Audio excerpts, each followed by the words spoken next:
ChatGPT said. 6 weeks ago, my life looked perfect from the outside. I'm Ethan Hale, 45, a civil engineer with my own firm in Seattle. I was married to Marissa, 41, and had a stepdaughter, Tessa, 18, whom I'd raised since she was 10. We lived in a sleek home overlooking Lake Washington. We had close friends, financial security, and, so I thought, a strong marriage. Now it's 2:14 a.m., and I'm staring at my laptop, trying to make sense of how it all fell apart. For half our marriage, Marissa was having an affair. And for the last 2 years, Tessa, who I loved like my own daughter, was helping her hide it. It began with something small. Marissa was away in Portland for work, Tessa was at her part-time job, and I was home reviewing blueprints for a new high-rise. My printer ran out of ink, so I went to Marissa's desk to find a spare cartridge. That's when I noticed a small wooden box in the back of a drawer. Inside were hotel key cards, restaurant receipts from cities she'd never mentioned visiting, a movie ticket from San Francisco, and a cheap Vancouver keychain. Odd, since she'd always claimed she hated that city. I told myself I was probably imagining things and put everything back exactly where it was. But after that day, I started noticing patterns I'd ignored before. The way she always kept her phone face down, the hushed phone calls outside, vague explanations about networking dinners. One night while she was showering, I gave in to suspicion and checked her phone.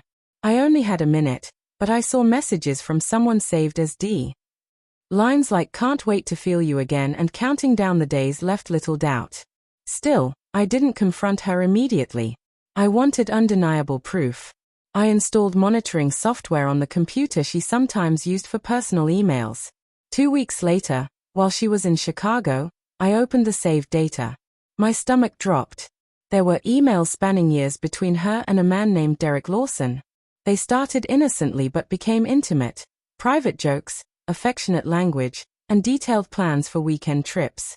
Credit card statements confirmed it. Hotel stays, flights, expensive dinners, multiple visits to Vancouver over the past year. The timeline was clear, 5 years of deception. But the worst part was discovering messages between Marissa and Tessa. My stepdaughter had been lying to me for 2 years, making excuses, pretending Marissa had called when she hadn't, covering up the affair. That betrayal cut deeper than I thought possible. When Marissa came back from her trip, I waited 3 days, pretending everything was normal while I barely ate or slept. Finally, in the same living room where we'd exchanged anniversary gifts, I told her flatly, "I know about Derek." She went pale. At first she tried to explain it away, but when I showed her the emails and receipts, she admitted the affair had gone on for 5 years. She insisted it hadn't always been physical, but I didn't care. When she confirmed Tessa had known for 2 years, I'd had enough. I packed her suitcase, set it by the door, and told her to leave. She cried, begged, swore she'd end it, but I was already done. The next night, I confronted Tessa. She burst into tears, saying she'd been scared I'd leave if I knew, that I was the only father she'd ever had. But the damage was already done. Now, they are threatening to sue me if I don't take them back. But after everything, there's nothing left to salvage. She was the only daughter I'd ever known, but when I looked at her, all I could see was betrayal. I told her to pack up her things. She clung to me, begged, called me dad. For a moment, I almost gave in, but only almost. I still made her leave. A week later, Marissa's lawyer reached out about splitting assets and arranging custody for Tessa, who wasn't even my biological child. In a burst of anger, I drained our joint bank accounts, $12,000, and moved it into an account solely in my name.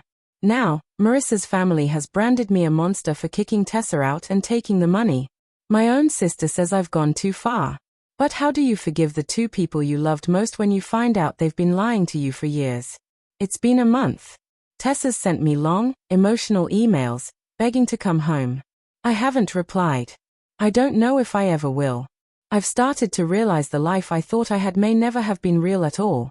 2 weeks after throwing them out, a sheriff's deputy delivered an envelope to my office. Marissa was suing me, not only for half our assets, but also for spousal support and child support for Tessa.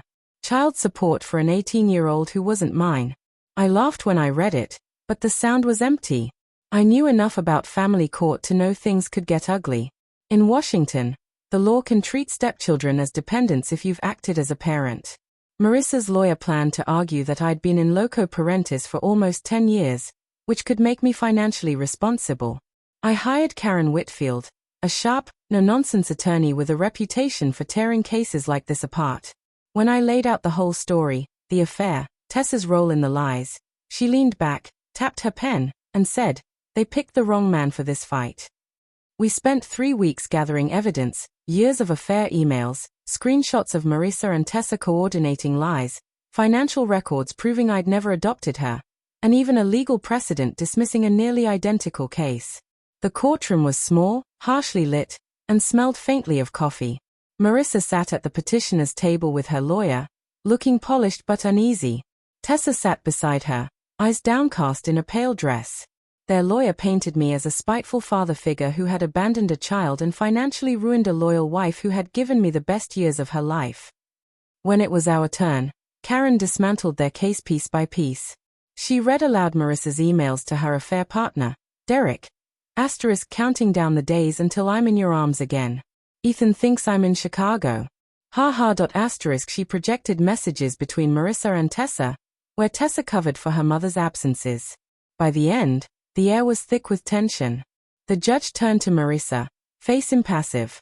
"Mrs. Hale, you're asking the court to order financial support from a man you deceived for 5 years, for a child who is now an adult and who helped conceal your misconduct. Request denied. Case dismissed." The gavel hit, and it was the sweetest sound I'd heard in months. Outside the courthouse, Marissa tried to speak to me. "Ethan, please. We don't have to end like this." I didn't slow my stride. That was 6 months ago. I sold the house, bought a smaller condo downtown, and threw myself into work. I've taken up hiking again, something I gave up because Marissa hated it. I've even booked a solo trip to Iceland, a dream I'd shelved for years. I haven't spoken to Marissa since court. Tessa sent one last apology, but I left it unread. Maybe one day I'll forgive them, but trust? That's gone forever. Life's quieter now, smaller maybe, but it's entirely mine. And I've learned something important. Losing people who never truly valued you isn't really a loss. It's freedom.